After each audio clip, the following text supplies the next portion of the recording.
I'm Natalie Nidham, your host. Today I'm speaking with Kiran Krishnan, CEO and CSO of Regenerive. Now, if his name sounds familiar, that's because it is. Kiran was previously the brains behind Microbiome Labs and Just Thrive Health. He developed what has become the top practitioner probiotic on the market and pioneered spore-based technology. You've probably heard him speak about the gut and the microbiome all over the world, all over the internet, and on this podcast. Now, Regenerive is a new venture at the forefront of discovering novel bioactive compounds in Ayurvedic herbs. Today, we're talking about LongeFera, an extract that goes so far beyond your typical ashwagandha supplement. This is not just another adaptogen. It's a scientifically studied formula built around 4 newly identified bioactive compounds with profound longevity potential. While ashwagandha is known for mood and stress support, these additional actives are where the real breakthrough lies. The results from the longevity research honestly blew my mind, and I am thrilled that you're hearing about it first, because this has the potential to send real ripples through the entire longevity space.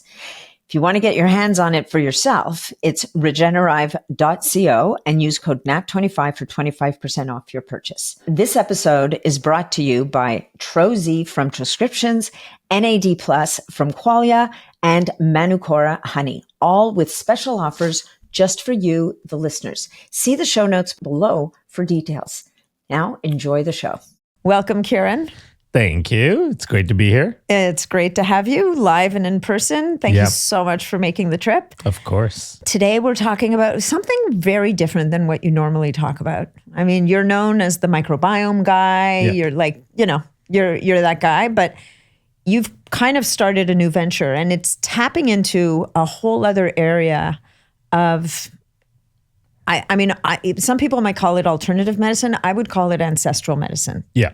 Right? And so let's start there. Let's start like what took you out of the spore world into the what's essentially an herbal world, but the Ayurvedic space. Yeah. It really comes down to solving what I think of as big problems in health, right? So what drove me in the microbiome world with the spore-based probiotics and so on was this issue of intestinal permeability and how foundational that was to chronic disease risk. Yep. And so then the question became, if we can reduce intestinal permeability with the use of the right probiotics and modulating the microbiome, can we improve people's outcomes significantly? And I feel that we did a good job in proving that we can. And that has gotten adopted quite well in the practitioner space, consumer space, and so on.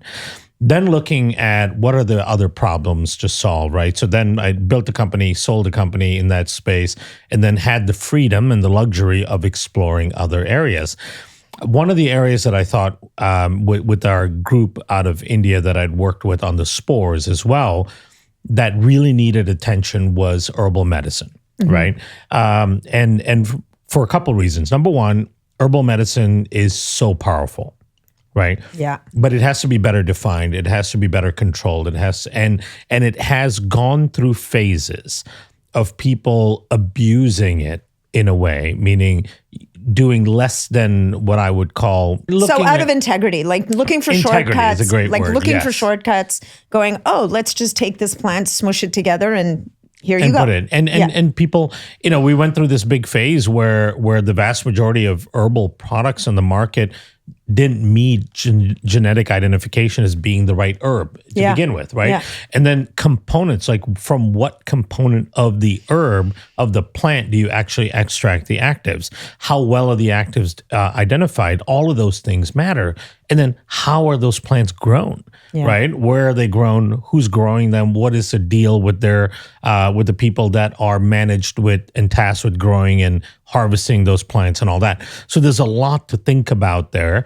And then also a lot of understanding around herbs and herbal medicine and extraction of actives are decades old. Yeah. Right. And chemistry has improved quite a bit since then, especially analytical chemistry. So then part of the question is there more that we can get out of plants? Are there things that we were not able to identify 20 years ago, 30 years ago when some of the standards were created that we should be able to identify now and bring more technology and more sophistication to it to get even more effect out of it, right? So that became a project that just resonated really well with me because it looked like a big problem that could have really big impact. Yeah. Should you make?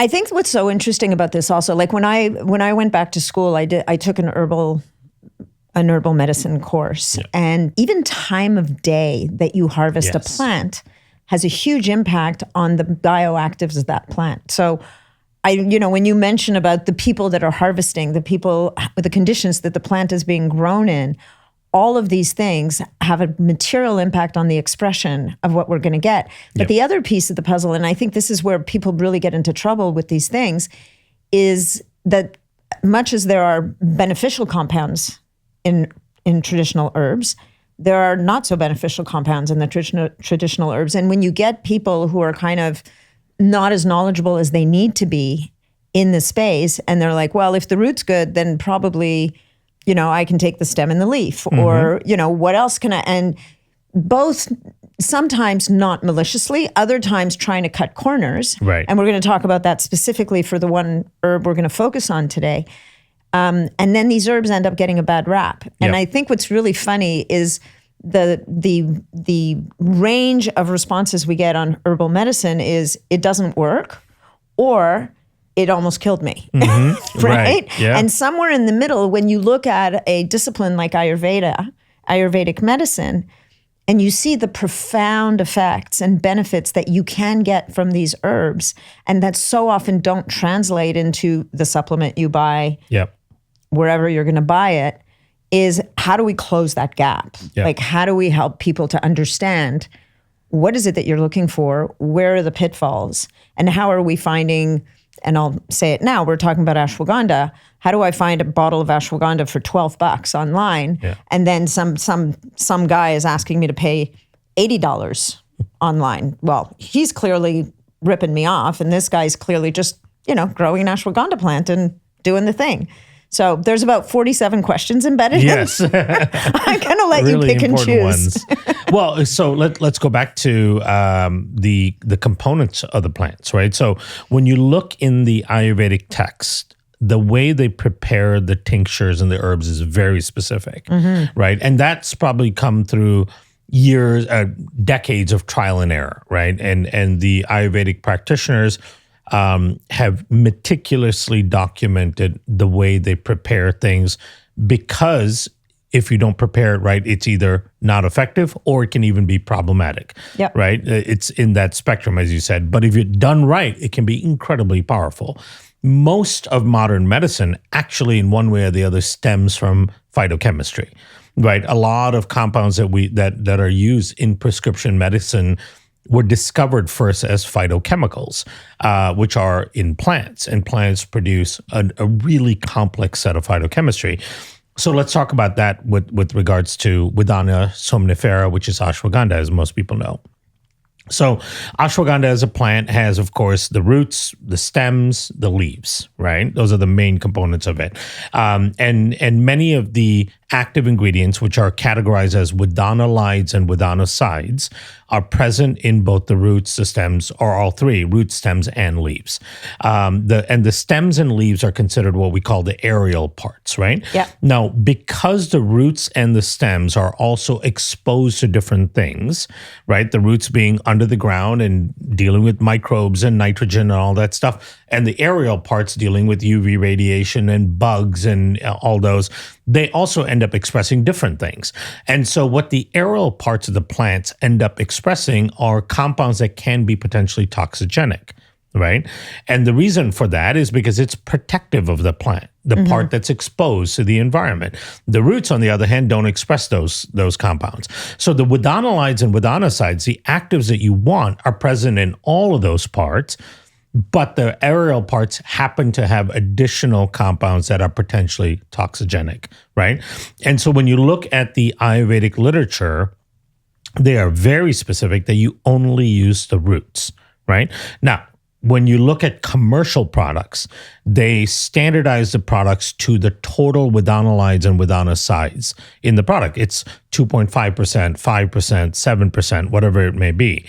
How do you get to that higher concentration with lower costs? Is you include the root, the stems, and leaves, right? Because they have high levels of wadonolides and wadonicides. But the problem with that is it also brings in the potentially toxigenic compounds. So then where commercial enterprise goes is how do we lower our cost of production to provide these active ingredients? And so companies have gone to starting to use the leaves and stems to increase the active concentration with the lower number of plants. But they're also inadvertently bringing in potential toxigenic compounds, which can then have negative side effects, and then the plant gets a bad reputation, and then regulatory bodies, like in Denmark, for example, start saying, well, don't use ashwagandha. They ban it completely. They ban it completely, right? As a result of that. And that's a big shame, because here's a plant that has, thousands of years of history of amazing effects. But because of economic processes and the way people think about these things, it ends up getting a bad rep. Hey guys, I've created a free gift to thank you all for being here and for being a listener of this podcast. I've put together a list of my top 5 peptides. So all you have to do to get your copy of that is to go to natnidham.com/top 5. And that's it. Let's get back to the show. Wasn't there just a big brouhaha recently about curcumin and liver toxicity? Yep, same exact thing. And curcumin, is a spectacular herb or spice. Is it an herb or a spice? It's a spice, root. Yeah. It's a root, yeah. In Ayurvedic medicine, it's used constantly. And yet here we have this big uprising of concern of curcumin being hepatotoxic. Right. And do you have a sense of what's going on there? Because I do, yeah. I've looked into that quite a bit. I was just at a gastroenterology hepatology conference, and one of the things I was there was actually representing and talking about turmeric and curcumin and the impact, the positive impact it has on the liver. And the response I would normally get is, what about the DILI? DILI is this drug-induced liver injury, right? So doctors and all are being trained that, hey, turmeric has a DILI effect, right, as a drug-induced liver damage issue. And so when I dug into the cases, what I found was that in the past 10 years, there's been about 11 documented cases, right, which is nothing. It's not a lot. And it's not a lot. No. There's probably more people that have been poisoned by water, drinking too much water, right? Yeah. Hyponatremia than this. But in those cases, let's take what happened. For one, most of them were using low-cost products that have very high doses of turmeric and curcumin. And then other things, piperine and other components like the black to it, pepper like oil. the black pepper and all that, right? And then the question is it actually the turmeric or the other stuff that's been added to it? And again, industry goes, if a little bit is good, a lot is better. So here's a 1,500 milligram dose of turmeric, and people are taking 3 or 4 of those a day, right? Which is an unusual amount. So that's one thing. The doses, they're going too high with it. Number 2 is that the majority of people that ended up with some sort of toxicity in the liver have a genetic SNP called HLA-B. What the genetic SNP does is it causes the expression of curcuminoids, which are the active ingredient in turmeric, on the liver cell. So there's every cell in your body has something called the MHC complex, major histocompatibility complex. That is the way for your immune system to identify your own tissue, right? It's looking for these signatures. That way it knows, oh, that's me, I'm not going to attack it. Right. What tends to happen in this gene mutation when you take really high doses is the MHC cell, the MHC complex in the liver cells are expressed with the curcuminoid sitting on it. So then the T cells that are coming around and examining things look at that and go, wait, that's not self because it looks weird. And then it starts attacking it. So these individuals are getting T cells, their own immune cells, attacking their own liver, creating some cytotoxicity or hepatotoxicity. So it's a perfect storm of a number of things. So it's a genetic predisposition and megadosing. And again, nowhere in the Ayurvedic literature or research accounts for that kind of mega dosing with a number of other ingredients because they're so specific, right? And so again, that's an abuse of something that's traditional, that's something that has a significant impact. In fact, the reason we were there is because I was there with a product that has really strong studies on fatty liver disease and elevated liver enzymes that is turmeric based. Yeah. That actually showed a significant improvement in liver health, not the other way around, which is hepatotoxicity. That's ironic. All right, let's get back to our star of the show today, which is ashwagandha. So if you leave us now, you should know that ashwagandha, if you're buying a supplement with ashwagandha, you want it to be root only. No aerial parts. Yep.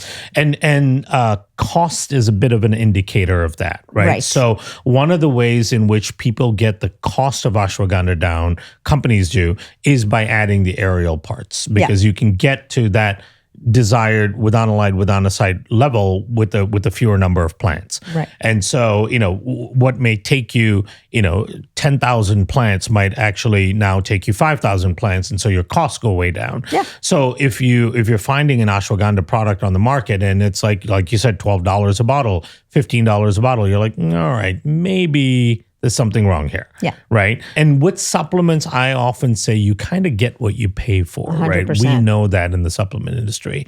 The companies that are really good at cutting corners and finding ways to reduce costs on things typically are doing so at the compromise of the quality of the thing.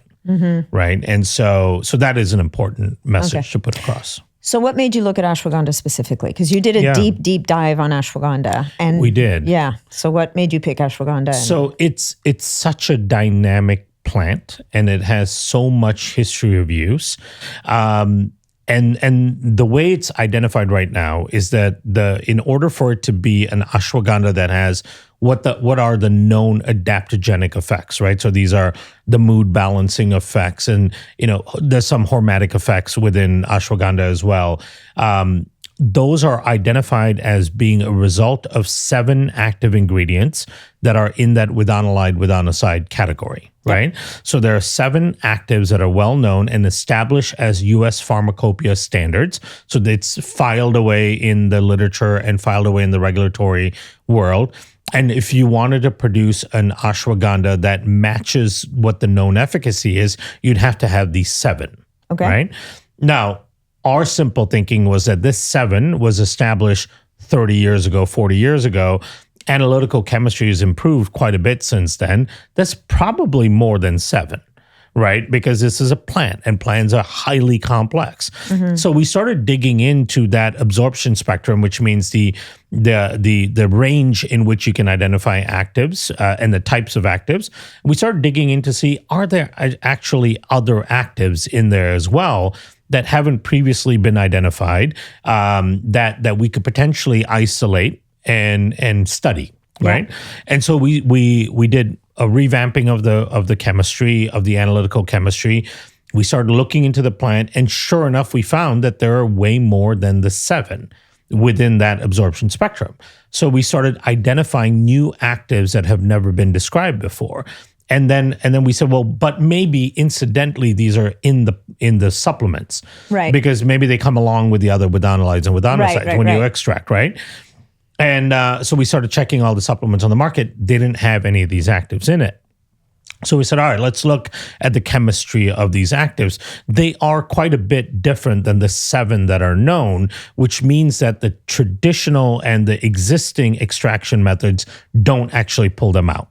Right? So they're not present in any ashwagandha product. So even in traditional Ayurvedic preparations, you wouldn't find them? You wouldn't find them. Oh, no kidding. No, yeah. That's interesting. Which we thought was a really interesting aspect. So now this potentially, depending on what they do, right? We had to figure out what they do first, but this potentially provides a whole new array of functionality and efficacy to this plant that was not previously described, because these actives weren't previously described, and they don't come out with the normal extraction, which means we haven't been using it actively to get the benefit out of it, right? So then we labeled these 4 actives as something called AshX4, right, which is an ashwagandha to the 4th power.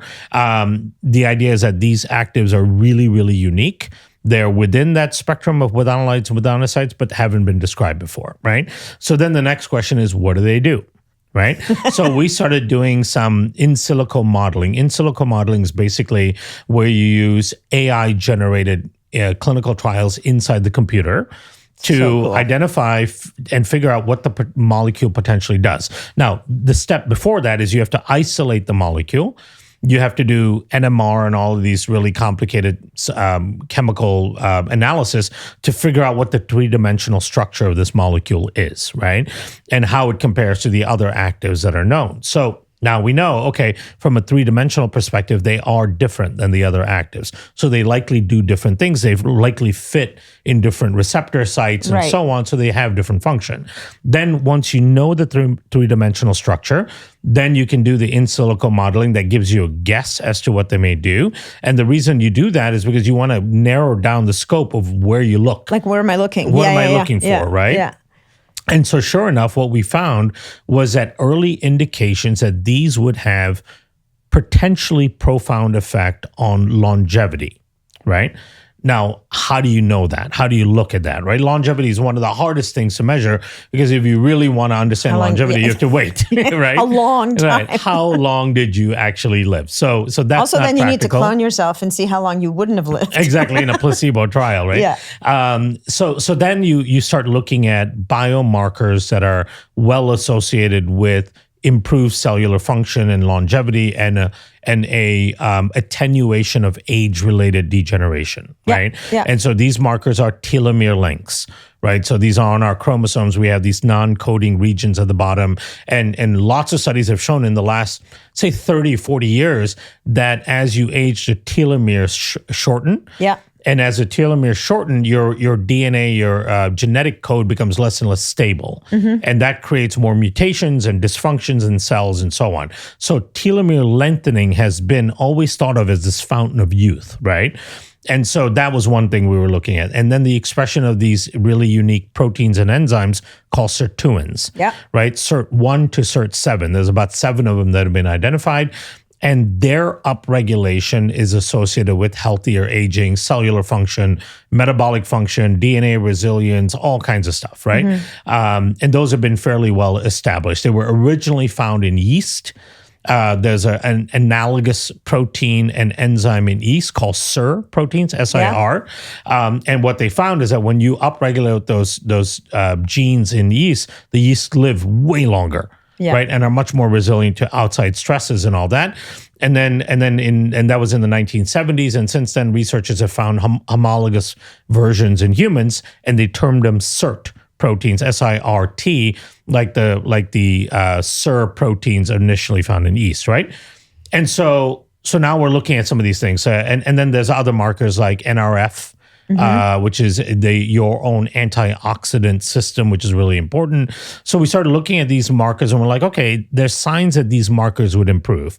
Now, one way, and most people are not aware of this, one way that you study early preclinical longevity products is through something called C. elegans, right? C. elegans is this type of worm. Yeah, it's a type of worm. What's interesting about this worm is that there's a lot of homology and parallels between what happens to the worm in terms of its lifespan and whether or not that can translate into a human effect, right? That is wild. Which is crazy. And it's so well established. I mean, there are probably thousands and thousands of published studies on C. elegans as a model for cellular longevity and health span, right? And so we said, okay, now we did this in silico modeling. We believe that we're going to improve mechanisms around aging. Let's do a C. elegans trial and see if we can extend the life of the worm.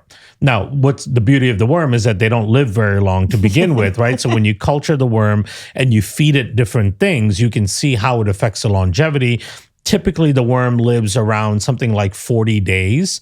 And if you have something that can extend longevity, like they've done studies like this on resveratrol, NAD, and so on, the worm can live 2 more days, 3 more days, 4 more days, and so on, right? Yeah.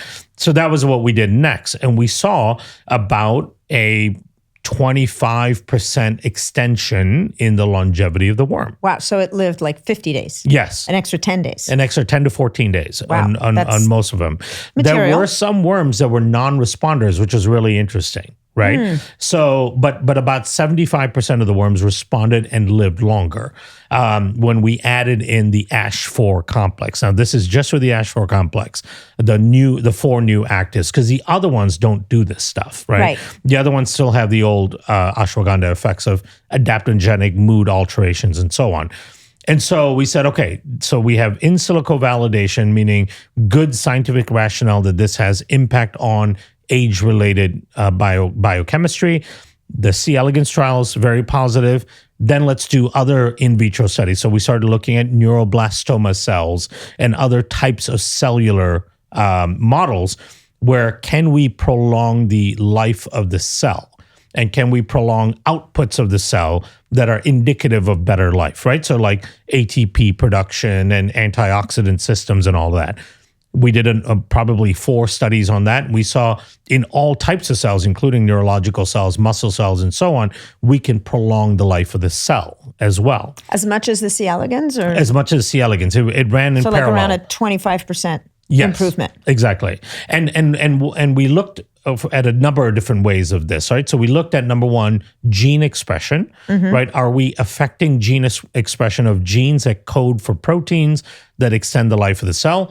And then also the actual life of the cell itself. So both genotypic and phenotypic effects, right? A genotypic meaning can we alter genes, but then does that translate to an actual effect? No, because flipping genes is the money shot. It's a money shot, right? Yeah. And because of course you can't get the effect without turning on the genes, but you also cannot assume that when you turn on the gene that the effect will happen. You want to measure both, right? That's the scientifically most sound way of doing it.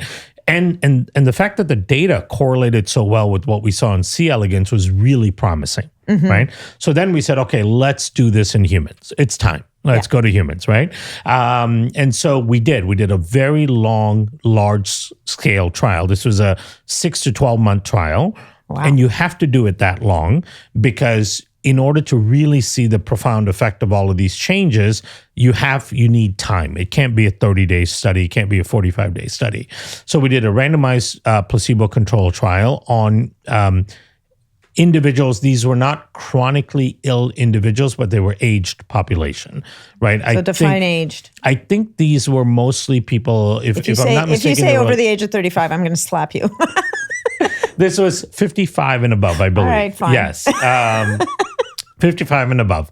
And it was a broad spectrum, men, women, and so on, right? Nice. There were no specific real serious chronic conditions, but they had age-related degeneration, meaning their grip strength was weak, their balance was off, right? So there's ways of testing all of this. The time to get up, which is actually a really, really great measure like get out of a chair? Like get off the floor. Oh, get off the floor. Right? Yeah, If you're sitting on the floor, you timed them. How long does it get them to get up and stand up and move a certain amount, a given amount, right? And these are all like really, really great measures of longevity. If you listen to people like Peter Attia and all, they'll talk about grip strength, right? From things like farmer's carries or dead hangs. Yeah. Those are really, really profound measures. So we were looking at those measures. At the same time, we were looking at the genetic and epigenetic measures of sirtuins, NRF. We were looking at metabolic improvements like IGF, which is insulin-like growth factor, fasting insulin levels. We were also looking at the whole inflammatory milieu. We were looking at mitochondrial function, all kinds of stuff, right? There were 200 endpoints in this study, right? It's a very complex study. And 6 to 12, like that's a long study. It's a long study. And keeping people engaged, consistent with taking the product, all of that stuff. It's an expensive and long study, but the thing is, it's the only way to really do it, right? And we were so confident based on the preclinical work and the C. elegans work and the modeling work that we're like, we're going to see something profound here. So it's worth all of this investment, right? Because of course, all of this is also very expensive to do. Well, that's why most people don't do it. That's why most companies can't. They can't afford to, or they just don't have the impetus to invest in that because it's a risk, right? Yeah. We could have seen that nothing happened at the end of it and we just wasted hundreds of thousands of dollars and months and months and months of time. And so, but we were in a position to be able to do that, fortunately. So we did the study and then we found some really, really remarkable things that has never been shown with any other compound on Earth so far, right? I can't say with the confidence that no other compound will do it, but it certainly has not been shown from any other compound. And it will not happen with any other ashwagandha. I can guarantee you that. Because you've developed new extraction methods. New extraction method to bring in the Ash4 complex. And the original 7 are present at the right amount. So you still get all the benefits, all the known benefits. You've got a full spectrum. Mm-hmm. A true full spectrum. And it's really taking what ashwagandha can do and enhancing it 1,000-fold in terms of people's outcomes, right? Because when we talk about what we saw in the study, it becomes really quite profound. Well, I'm on the edge of my seat. What did we saw in the study?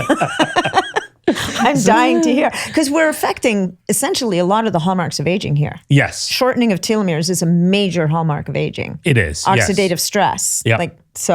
NRF2 and all that. So let's talk about what we saw. So we start with the genetic, the epigenetic, and then the actual physical effects of all of that, right? Perfect. So on the genetic side, we saw that we are stimulating sirtuin expression, right? So sirtuin, again, to review for people, are these enzymes and proteins that are expressed in cells as a protective mechanism to the cell, right? So you can induce this by stressors. For example, heat shock. Heat shock proteins may upregulate sirtuin expression. Fasting or caloric restriction activates sirtuins, right? So things that you put your body through some sort of mild stress can upregulate some of these sirtuins. And as you upregulate them, they have all kinds of profound effects. Now, they are expressed by the vast majority of cells in your body, especially cells that have mitochondria, right? Nucleus. The only cells that don't have mitochondria are your red blood cells. So outside of them, and their job is really to carry oxygen. So they're not conducting all the other functions of other cells, but every other cell expresses sirtuins. And they're SIRT1 to SIRT7, and they have different effects, right? Arguably, the most important sirtuin from an age perspective is SIRT6. Yeah. Right? Yeah. And SIRT6 has profound effect on gene stability, on metabolic health, and a number of things, especially telomere lengthening, right? Boom. Now, SIRT1, 2, 3, and all are also important.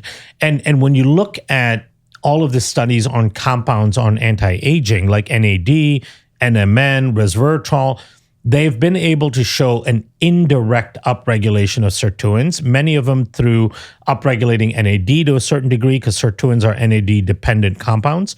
But all of them only upregulate one sirtuin. Oh, they don't do the whole They don't do the whole spectrum. Most of them upregulate sirtuin 1. And SIRT6 is the money shot. SIRT6 is the money shot, right? And we are the only compound so far in a human clinical trial especially that has been shown to upregulate all the sirtuins, right? That's profound. And from a genetic expression. From a genetic expression, right? And then the question is, does that have a physiological effect? And we'll get to that. From a genetic perspective, in human cells at physiological doses, so this is no longer cell studies in a petri dish, this is in actual physical humans, we are upregulating all the sirtuins in people in their cells, right? Super amazing. Cool. Yeah. Super cool. This was profound. That alone was worth all of the trial and investment. I mean, just to give you an idea of how long it took to identify these 4 compounds, isolate them, start to study them, preclinical trials, C. elegans and all that, then to build a extraction process that would extract them at the right ratios, and then go on to human studies. That was about a 5.5, 6 year investment. Wow. Right? Millions gone into it. We have a team of 16 PhD scientists and MDs, PhD, MD mix. So these are analytical chemists, organic chemists, cell biologists, immunologists, medical doctors of various sorts, all of them working on this concept together. That's amazing. Right? And I have the privilege of working with all of them, being involved in driving a lot of this. And so here we are. We've spent all this time, all this money, and the first set of data starts coming out that we are the first compound that upregulates all sirtuins, right? And we're like, holy Happy dance. crap. Yes. Okay. what does this mean, right? Yeah. So let's look at the physiological impact on the people. So then we started saying, okay, what should people experience if you upregulate sirtuins? Number one of the things you should experience is NRF and AMPK. So what these mean is NRF is the antioxidant cellular protection system in the body that's critically important because oxidative stress and damage is at the root cause of most inflammatory and age-related damage to tissues. Yep. Right? Take cardiovascular disease, for example, right? The key mechanism that occurs once lipids get embedded in the epithelial or the endothelial of the lining is that they get oxidized. Yeah. And that oxidation starts to cascade that ends up forming a plaque. Same thing with neurological cells, everything else, the oxidative damage is a big issue. So NRF is the cellular antioxidant system that protects all the cells from oxidative damage. And that goes down dramatically with age. Right. And it goes down in parallel with inflammation going up, right? And so being able to upregulate NRF is a really, really important thing, especially when we look at the effect of sirtuins on this. The second part of it is gene stability, DNA stability, right? So one of the issues with age is our double helix becomes less and less stable. Yeah. And so we end up with more genetic mutations, dysregulation of translation and transcription, which is where you take the genetic code and make proteins. So we make these misguided and misfolded proteins. Our cellular systems fall apart. Our metabolic systems fall apart. We accumulate proteins like alpha-synuclein and all these things that are associated with neurodegeneration and so on.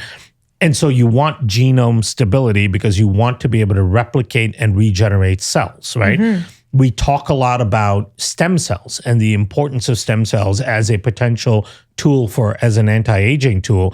But stem cells can only work insofar as the genome is stable to be able to replicate effectively, right? Yeah. So if your telomeres are shortening and your double helix is unstable, you're not going to replicate your genome effectively to create new cells that function properly. Right. And plus, as the telomere shortens, you hit that Hayflick ceiling. Yep. That Hayflick, and now your cells can't even reproduce. They can't reproduce. Now you can't regenerate tissue anymore. Yeah. You're just going into degenerative processes, right? And so being able to lengthen the telomeres as a result of the sirtuin expression and stabilizing the DNA double helix is also a really important part. Yeah. Right. And then the other thing that sirtuins do is they act as operators on the translation mechanism of how you translate your double helix into RNA and then into protein, and the stabilization of those enzymes and ribosomes and all that are also a critical part. So they're doing all of that as well. Right. So we're shoring up our genomic machinery so that we can effectively regenerate our cells in the healthiest ways, right? Yeah. This is what's happening when you're a child. As you're generating all these new cells and your body's growing and so on, all of that declines with age and we start getting misfolding, mistranslation, and then gets to a point where you can't even replicate anymore, right? Yeah. Those are hallmarks of aging. And we saw all that through sirtuin expression and then through genomic stability as well. So that's the genotype and the phenotype confirmation. Correct. The other phenotype confirmation is an NRF2 going up. And then the third one is mTOR going down, right? Okay, so I read that in the thing. So now I'm curious about mTOR going down because we want mTOR, but we don't want too much mTOR. You don't want but we want some mTOR because we want to be able to build muscle. Yep. So talk to us about the nuance here. And I suspect it has to do with tapping into the body's own wisdom of balance here. Exactly. Because so what happens with age, and this is a natural effect because people aren't lifting so much when they're aging. They should be, right? But they're not. So the myogenic effect of lifting, which is the building of muscle, will upregulate certain types of mTOR so that you can build muscle cells. Yeah. Right. And you want that. But for relatively sedentary people of 55 and older, what you don't want is you don't want an upregulated mTOR because you're not actively trying to build muscle because they're not lifting. So then if their mTOR is activated, it means they're creating all these weird immortal cells. So they're building something, just the wrong stuff. They're building something, the wrong stuff, and it's building an unregulated type of cell mass, which turns into the big, scary C word. Right. So, but what if you have a person over the age of 55 who is lifting? You still want your mTOR activated. You want some mTOR activated, but within a particular circadian rhythm. Okay, so this is not going to shut down mTOR. No, it's not just at all. going to modulate it. It's going to modulate it. Okay. So what we saw in this was This is very important to me because I'm lifting lots of stuff. I don't want to not. Absolutely. Well, and sirtuins play a big role in upregulating muscle synthesis as well, right? Okay. So without enough expression of synthesis of sirtuins, you're not necessarily going to get the myogenic response that you want to build muscle. Right. And mTOR is just a secondary effect of that, and you get an upregulation of mTOR in the muscle building phase, but then it has to be downregulated too. When you're not. When you're not, because it can run amok. mTOR it. can run amok, right? Especially in the context of unstable genomes.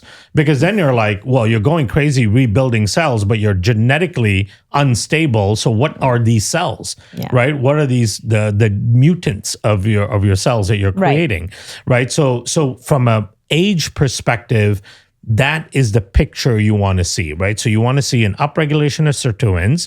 You want to see an upregulation of NRF2. You want to see an upregulation of mitochondrial function, ATP production, nitric oxide, which is all the things we saw as well. And then you want to see a downregulation of constant activation of mTOR. Perfect. I love the way you said that, constant activation. Now, you mentioned AMPK earlier. Yeah. And I don't know that we didn't cover that yet. Yeah. That's one of the methods by which we think we upregulate all the sirtuins. It starts with activation of AMPK. Right, because it's a mimetic. Yes. For fasting. Yep. It is. Okay. It is the master energy regulator, AMPK. Right. And a healthy microbiome can upregulate AMPK, which is another reason I have a healthy gut. Take your spore-biotics, Take everybody. your spore-biotics, right? Fasting, like you mentioned, is also an upregulation of AMPK. That's one of the benefits of going ketogenic is it upregulates AMPK as well. But AMPK becomes like the starting step that then leads to more NAD synthesis.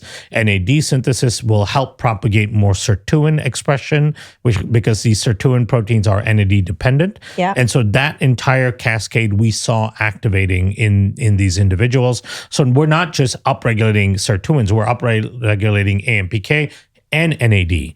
Wow. And then all of the sirtuins. And again, we're the only compound that's ever shown to upregulate all the sirtuins. All from a little plant. All from a little plant, a little root. Little root. Not even a plant. Yeah. It's a root. It's a root, and That's a special wild. component within that root, right? It's so fascinating because what it actually does, and this is, we've got some mechanisms of action worked out. Okay. It is a hormetic in a way, right? It is, what it's doing is it's causing a little bit of cellular stress. And through receptor binding, and as a result of that, it's upregulating all of these defensive mechanisms, if you will, of the cell, right? Which is really what you want, which is why inducing stress in your body, like cold plunging, heat, and all that, has these beneficial effects, because what your body needs is a little bit of that stress, right? This is doing it at the cellular level in a very profound way that we can then measure. So then we said, okay, what is then the physiological benefits of this? What else can we measure? So we're seeing at a cellular level, both genetic, biomarker, molecule-wise, all of those things following in line. Then we said, okay, the really important measures, you go to the Peter Attia mindset of things, right? Physiologically, like, what how's should it you showing see? up in the body? How's it showing up, right? Yeah. So we started measuring grip strength in these individuals, right? And we saw in a 6-month period almost a 39% increase in grip strength. Get out. That's insane. Without a squishy ball? Without a squishy ball, without exercise. Come on. Right? That's insane. They're not doing farmer's carries. They're not doing hangs. We're not training I'm it. still doing my hangs and You chin-ups still do because your that's my hangs, yes. project. But Exactly. I'm doing them too, right? Yeah. But the fact that we 39%. can increase in it. And this is right? men and women. Men and women, yeah. Over the age of 55. Over the age of 55. Are you hearing this? You can carry your groceries home by yourself. Yep. Yeah. And it's a phenomenal measure of resilience and a slowing down of the aging process, right? So then beyond grip strength, we did a 6-minute walk test. 6-minute walk test is one of the most well-established cardiometabolic or cardiovascular VO2 type of assessments for people who are aging in any age. In fact, if you wear an Oura ring like I do, it has a 6-minute walk test in it. It does. I don't know if you ever looked at it. No. So if it looks, it shows you, there's one section of the app that shows you your cardio age. Yeah. It's -2 years, +2 years, whatever it may say. If you click on that and you open it up, it also will say like your cardiovascular, your VO2 fitness is high, low, medium, or whatever. And you can test it with the 6-minute walk test, right? So you start it and you're wearing your ring and it's measuring it. And then you do a straight 6-minute walk. So you have to be able to walk a straight distance. For an average person, that's going to be somewhere in like just over a quarter of a mile to half a mile, right? Okay. Distance. So you go to a track so you don't get hit by a car. Go to a track, exactly. And so you don't have inclines and things like that screw it up the data. So as flat as you can, straight as you can, walk or on a track. And then it'll measure based on your heart rate, based on your oxygen carrying capacity and the distance that you covered in that time. It'll assess your cardiovascular fitness and VO2 max. And it's a very important test, right? And so we did a 6-minute walk test and we saw, if I'm not mistaken, it was around a 49 or 50% improvement, right? Holy they are jumping. doubling the distance that they can cover in that same 6-minute just from taking this herb. That's nuts. It's nuts, right? Okay. It's equivalent to months of fitness training and cardiovascular training. Don't negate the training. Add the training to it. You will go even further. But it just shows you how, at a cellular level, if we can make these changes, how much it translates into to actual physical function, right? Then on top of that, we did the get up.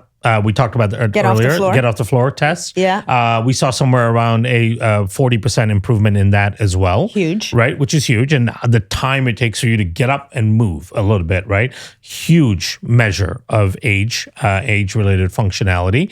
And then we looked at stress measurements as well, right? We saw, and this is perceived stress, so these are done through questionnaires that are well validated and published, a 69% reduction in perceived stress on a day-to-day basis, like how much they're actually feeling stressed. So this is from the other more traditional parts of the plant. Yep. I mean, the potentially.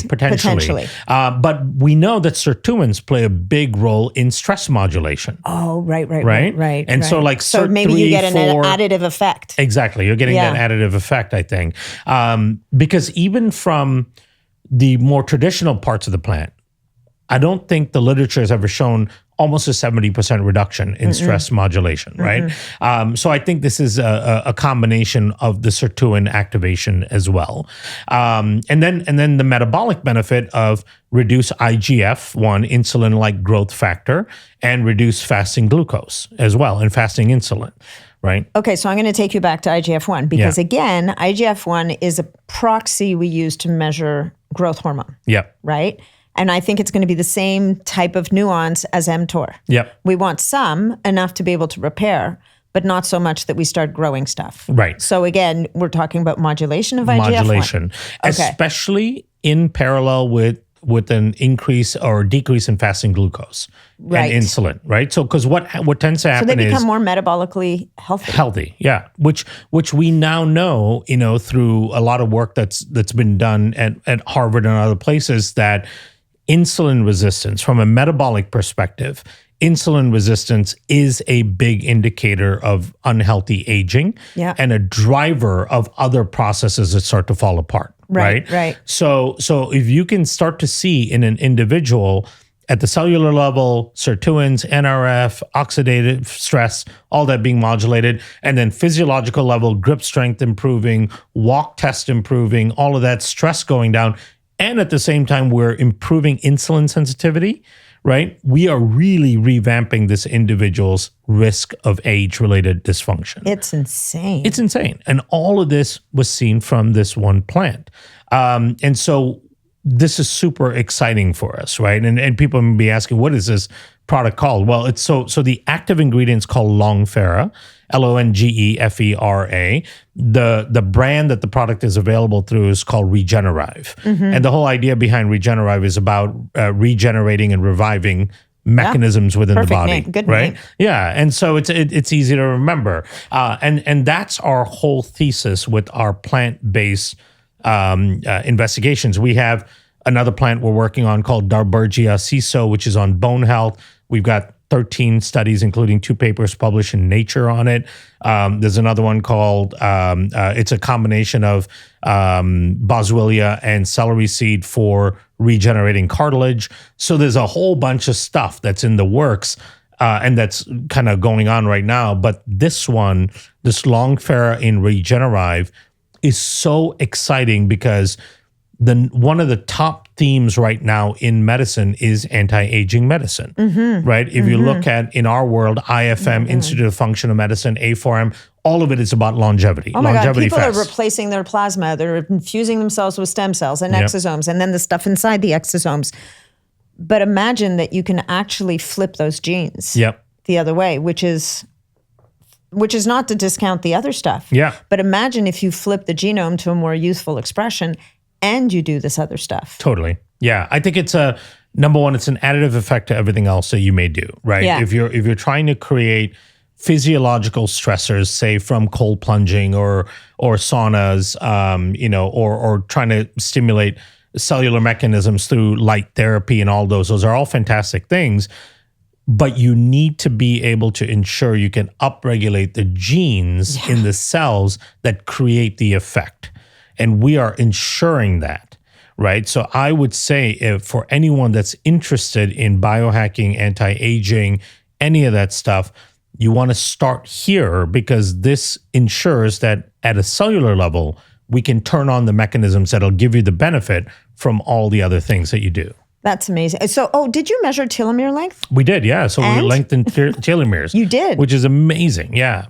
And that's been the hallmark of like, if there's something that comes out that lengthens telomeres, we found the fountain of youth. That was the thinking 20 years ago. It still is to a certain degree. It's a piece of it. Now we know that that's not the only piece, there's other things. But nonetheless, we showed that we can lengthen telomeres, which is super exciting. That is why. I mean, the only other thing I know of that has that a little bit is apidolon, which is the pineal gland bioregulator. But I'm thinking, if I think about the benefits of that and the benefits of this, and we put them together, that would be pretty cool. Absolutely. Profound. Yeah. And the part that excites me is the stress reduction going down. Yeah. Because, let's say the promise of a longevity like product or a healthy aging product is that you have more years or more healthy years, right? You want to also be happy during that time. Yeah. Right? So can we add more quality of life and more happiness and more functionality, all of that to individuals? Right. Well, and we know the chronic stress, chronic unaddressed stress is one of the biggest, it's one of the big accelerators of aging. It shortens telomeres. Yep, exactly. Right? Yeah. So you're here, Okay, cool. All right, we don't have a lot of time left. So a couple more things to get to. Safety. Yep. Safety first. Yep.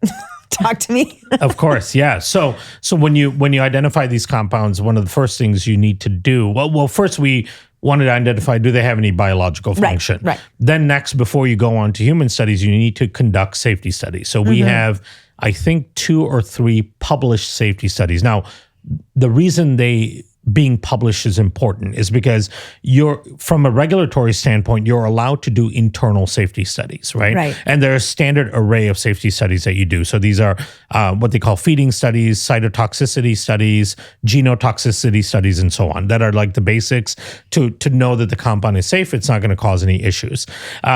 But the next step above that, which you don't have to do, but we always go to, is getting those safety studies published. Why is that important? Well, if it gets published, it means it's gone through peer review. Right. Right. Which means experts in the field review the setup of the study, the internal data, the raw data. It's a checks and balances. It's a checks and balance. So we can say with great deal of confidence that, hey, not only are we safe, but it's been reviewed by experts in the field and validated, right? So we've done the safety studies. Now, the thing and that's the in vitro type of safety profile. The part that's really telling of safety is the human clinical trial. 0 adverse events with long-term use, right? These were 6 to 12 months use. Yeah. Most supplement studies are much shorter than that. So even if they're going to produce a negative outcome, you may not see it in a 30-day study. But in this case, in an older population with long-term use, we saw 0 adverse events, which is really, really exciting and promising. So we have no doubt of the absolute safety of these new compounds. And then, of course, we still have the 7 additional that have always been used within ashwagandha. And so did people take it every single day for 12 months? They did, yeah. Okay, and so how do you take it, with food, without food? With most herbs, you take it with food, the absorption is better. Okay. Right? Because most herbs get absorbed. It's a food. It gets absorbed with bile and so on. So take it once a day with food. Now, the dosing, the ideal dosing is twice a day. BID, as we say. Okay. Right? But you don't have to. We've also done what we call pharmacokinetic studies, which are dosing it and then looking at the levels of actives in the plasma. You can take it once a day if that's more convenient. But 2 capsules once a day as opposed to 1 capsule twice a day? Yes, exactly. Okay. Wow. And one of the things that struck me about this supplement, and I mean, this is maybe a bit of a sore point for some people, but I know that I'm like everybody else. I talk about a lot of different supplements, and some of them are really amazing. And the more amazing they get, it seems the higher the price point gets. Yeah. And I would say for this, as what I would consider now to be like a foundational supplement, it's actually not in the stratosphere. No. I mean, in the grand scheme of the world, it's punching way above its weight here. Yeah. Now, there are products that have a part of the effect of this product that are well over $100 a month. Yeah. Right? Yeah. And we are below that. Yeah. And that was an important threshold because part of the goal here is to make it accessible, right? If it becomes $150, $160 a month product, then it's not sustainable. It's not sustainable for people, and it's not accessible to a lot of people as well. The benefits of this should be able to be enjoyed by virtually anybody. And as a result of that, we made sure that it can be quite affordable. But if somebody's like on a really tight budget, like would you say just do 1 a day, or would you say take it at the 2 a day dose, but take it for 3 months and then maybe take a month off? Like, that kind of pulsing where people are like, I can't do another thing forever. Totally. I would pulse it in 2 or 3 month increments for sure. Like take the full clinical dose for 8 weeks to 12 weeks, and then you could stop for 2 months and then do it again for 8 to 12 weeks. Yeah. And we didn't specifically measure this in the clinical trial, but you'll measure what we call the washout period, right? What is the effect? How long does it last? Just from the empirical follow-up on the subjects, we see that even a month or 2 months after, the effects are still there. They're not losing their grip strength. The grip strength is still there. They're still doing the 6-minute walk test. And people can do this on their own, right? So the 6-minute walk test is such a great thing. Even if you don't have an Oura ring or anything, just use a stopwatch, right? So or the timer on your phone. Yeah. Get on a track, see how far the distances you can cover in a 6-minute period, and then take the product for, say, 3 months, and then look again, right? Yeah. Measure again, and you'll see an improvement. And the thing is, then come off the product if budget is an issue, and then keep remeasuring your 6-minute walk every month. If you start to see it taper down, that means like, okay, you might need to redose up again, you know? And that the effects of your life around you are getting to your cells again, and you're starting to see some degeneration. So get back on it and recalibrate, get back up. Yeah, and I would say there's cellular effects that you're not necessarily going to feel, but these physical expressions of what's going on cellularly are really powerful. Totally. There's not a lot of supplements that can make that claim. So that's pretty wild. And you can do a grip strength too. I mean, there's so many ways to measure grip strength. There's measurements. There's devices that you can do. Yeah. And it's or so how powerful. long can you hang from a bar? I mean, go to the monkey bars at the playground, if they even have those anymore. And see how long you can hang. I mean, seriously, there's cheap and cheerful free ways of measuring these things. Okay, we're coming up on time. I wish we could talk longer, but we're coming up on time. So a couple of quick fire questions for you. What's one biohack that you think is like so overrated? So overrated? Yeah. I would say, let me think. Potentially the, you know what, cold plunging might be overrated. You were going to go there. Yeah. I would go there. I think it's a little overrated. It personally. is, yeah, because, you know, so the promise of it has been like all of these metabolic, cellular benefits and all that. And this some recent data that has come out that shows that you actually don't get all of that benefit. Yeah, there's a big maybe there. Yeah. And so I think if you're going to suffer through that process of either buying a device and finding a way to get the water super cold and getting in it for 3-4 minutes every day and all that, the outcome of that is not as profound as one would think. So it may not be worth all the effort. Okay. So maybe a little overhyped. Yeah. One habit that helped your own aging journey for me, fasting, I would say. Was your most powerful. Yeah. And then if you had to cut your routine to 5 things for next year, what makes the list? Yeah. So 100% exercise, so resistance training has to be in there. Fasting has to be in there. Adequate sleep. So, and this is still one of my biggest problems is sleeping enough. That's another one. And then getting outdoors, engaging with the environment. So getting myself in dirt somewhere, right? Is another one. And then I would now, based on our data, throw in the Longfara Regenerive because of what it's doing at the cellular level and likely enhancing the effects of all the other 4 things. Yeah, 100%. And I think the pro tip is add a spore-biotic in there. Yeah, exactly. I mean, I kind of read the stuff and then I'm now sitting here talking about it. I'm like, whoa, okay, who are all the people in my life? I need to get this on. Everybody. Yeah. Okay, last question. Yeah. So when should people start this? Right away. But I mean like age-wise. So degeneration starts to occur in your 30s? Late 20s, early 30s, right? We see that. So there's lots of evidence on that, on cartilage studies, on cartilage degeneration, on inflammatory-driven degeneration and all that. So I would say in your late 20s, early 30s is a great time to start. At that age, it's not only going to slow down the degenerative process that will occur inevitably, but it'll probably dramatically enhance performance. Yeah. Because hopefully people are very active at that point and competing in things and all that. So you'll have that added benefit. Is it too late to start at any period, right? If somebody's listening to this and they're 70 years old, they're like, oh shit, I missed my time. And no, absolutely not. Because cellular machinery can always be improved and you can always regenerate tissue. We now know even brain tissue regenerates, right? We used to think that you were only given a certain number of brain cells to start with. Now we know that the brain has circulation and has serum and growth factors and all that can regenerate brain tissue. So every part of your body can regenerate. It's never too late to start improving that process. Love it. Wow. Kiran?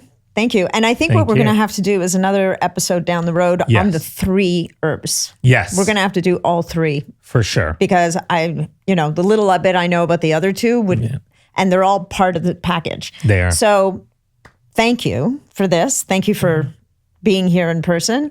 Where can people learn more and get their hands on this elixir? Yeah. So they'll be able to find it at regenerive.co. Okay. So not .com. Regenerive is REGENERIVE. Yeah, it'll be in the show notes. It'll be notes. And then, of course, I'll be posting a lot about it on my social media, which is at Kiran Biome on Instagram. And between those 2, I think you'll get a lot of information. I'll be posting about it. Exactly. A lot. Yeah. And we'll have a special deal for you guys. Yep. It'll be in the show notes. I don't have it off the top of my head right now, but it'll be special. It'll be special and it's exciting. Yeah. And you heard about it here pretty much first. This is it. This is the first podcast, This is right? the first time I'm talking about it. Yeah, it's been 5-6 years in the works. Data's finally out. It's all going to be published very soon. And this is the first time we're talking about it. Amazing. Kiran, thank you so much. Thank you. Always a pleasure.